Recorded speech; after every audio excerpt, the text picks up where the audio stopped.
피자를 먹으려 합니다. 밀가루를 사서 반죽을 해요. 반죽을 먹다가 맛이 없어서 절망하는 사람이 있을까요? 반죽은 맛이 없으니 버려야 할까요? 말이 안 되죠.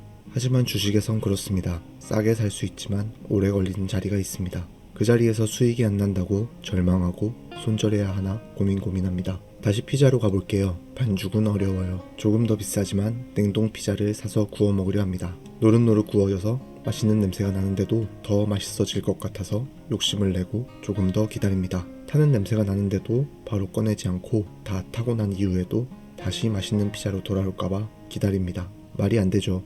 하지만 주식에선 많은 사람들이 그렇습니다. 좀 더 비싼 가격이지만 짧은 시간에 이익을 볼 수 있는 자리가 있습니다. 그럴 땐 손절을 짧게 잡고 지금 상승 추세가 꺾이지 않는 가격을 잘 확인해야 합니다. 하지만 수익이 나도 욕심에 익절을 못하고 최소 몇 달은 하락할 것 같은 상황에 그저 기다립니다. 반죽을 할 때는 시간이 걸리는 걸 알면 되고 피자가 타면 버리면 됩니다. 주식도 이런 기준이 있어야 합니다.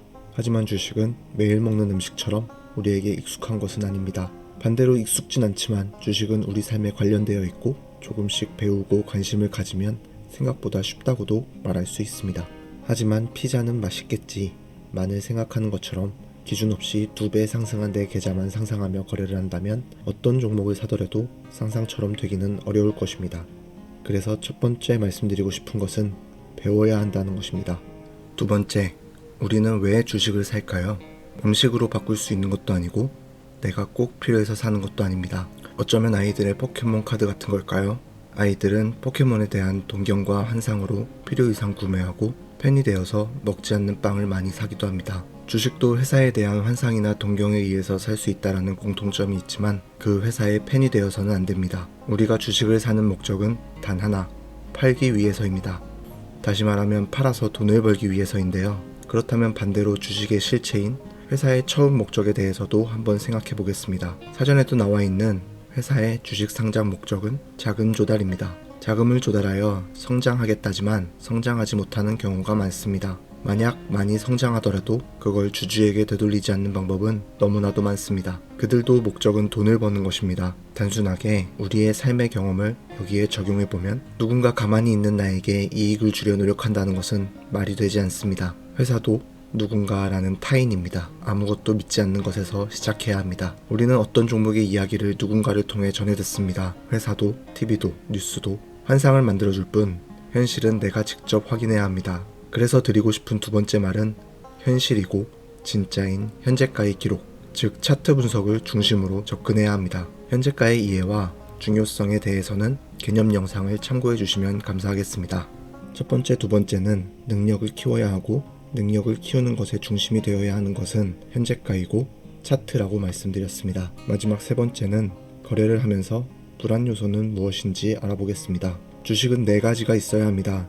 능력, 자금, 심리, 시간. 앞에 2가지가 없으면 시작을 못하고 뒤에 2가지가 없으면 모든 것이 끝이 납니다. 무슨 말일까요? 아는 것은 많지만 시험을 못 보는 사람이 있습니다. 주식에서 고수익을 내는 것은 경제학 교수도 아니고 서울대생도 아닙니다. 주식은 실전입니다. 능력보다 중요한 건 그것을 발휘하는 실력입니다. 우리는 이만한 능력이 있는데 이만큼 또 이만큼을 빼앗겨서 이 정도의 실력밖에 보이지 못합니다. 게다가 심리와 시간은 사람의 두려움을 먹고 자라는 괴물 같아서 위험 상황이 오면 점점 커져서 능력을 지워버리고 실력을 아예 마이너스로 만들어버리기도 합니다. 이 상태가 계속되면 어떤 거래를 하더라도 계속 손실을 보게 됩니다. 예를 들어 큰 손절을 한 당일은 거래를 안 하는 것이 좋습니다. 경험해 보신 분은 알겠지만 투자를 하는 것이 아니고 도박을 하게 될 수도 있어요. 사실 심리와 시간을 이겨낼 수 있는 사람은 거의 없습니다. 잘하는 사람은 구조적으로 영향을 미치지 않게 상황을 만듭니다. 구조적으로 상황을 만드는 걸 모기를 피하는 것으로 예를 들어 보겠습니다. 앞에 한두 마리 보이는 모기는 잡을 수 있습니다. 하지만 동네 모든 모기를 잡을 수는 없습니다. 그래서 우리는 먼저 집의 창문을 닫고 침실에 모기장을 쳐야 합니다. 처음엔 귀찮고 불편할 수 있지만 밤새 모기에게 당하지 않기 위해 우리는 구조적으로 피하는 상황을 만들어야 합니다. 이해가 되셨다면 이번엔 방해가 되는 심리와 시간에 대해서 좀 더 자세히 알아보도록 하겠습니다. 심리부터 보자면 사람은 특히 돈에 관해 양면성을 가지고 있습니다. 돈을 종이 따위라고 말하기도 하고 돈 때문에 사람을 죽이기도 합니다. 오징어 게임이나 기생충이 전 세계적으로 인기를 끈 이유 중 하나는 돈에 대한 인식에 세계가 공감했기 때문입니다. 영화처럼 극단적으로 생각하지 않더라도 돈은 나와 나의 가족의 행복을 유지시켜주는 중요한 수단입니다. 상승과 하락, 각종 뉴스와 정보들로 행복의 수단이 걱정될 때 심리가 흔들리는 것은 너무나도 당연한 것입니다. 그럼 모든 사람이 그럴까요? 아닙니다. 이것을 지킨다면 흔들리지 않습니다. 잠시 후 알아보겠습니다. 이번에는 시간인데 정말 망하는 회사가 아니고 최악의 고점에서 매수한 것만 아니라면 보통은 1년, 늦어도 3, 4년 후에는 거의 다 본전이 되는 시기가 옵니다. 하지만 알면서도 6개월을 버티기가 힘듭니다. 위에서 말한 이것 때문입니다. 시간은 돈이라는 유명한 말처럼 돈을 더 넣어서 위험성을 늘리는 대신에 시간만을 투자하며 다른 일을 이어갈 수도 있습니다. 시간을 투자하는 것도 돈 많은 사람의 이야기가 아닌가요? 라고 말씀하실 수 있지만 아닙니다. 돈 많은 사람도 이것을 지키지 못한다면 절대 시간적 여유가 있을 수 없습니다. 그렇다면 심리와 시간을 이기는 것은 무엇일까요? 심리적으로 흔들리고 손절을 못하고 적절한 시간을 기다리지 못하는 이유 등 모든 문제는 하나로 해결됩니다. 바로 비중입니다. 사실 이것을 모르는 사람은 없을 텐데 거래에 적용하지 못합니다. 장점도 문제도 하나씩 이야기해 보도록 하겠습니다. 적은 비중. 예를 들어 1%만 사면 많은 장점이 있습니다. 단기 급등, 급락에 집착하지 않을 수 있고 차트의 흐름을 더 넓은 시야로 파악할 수 있습니다. 게다가 아주 쉽게 손절할 수 있습니다. 전체적으로 이성적인 판단이 가능해집니다. 많은 돈을 벌기 위해 투자하는데 1%가 뭐냐?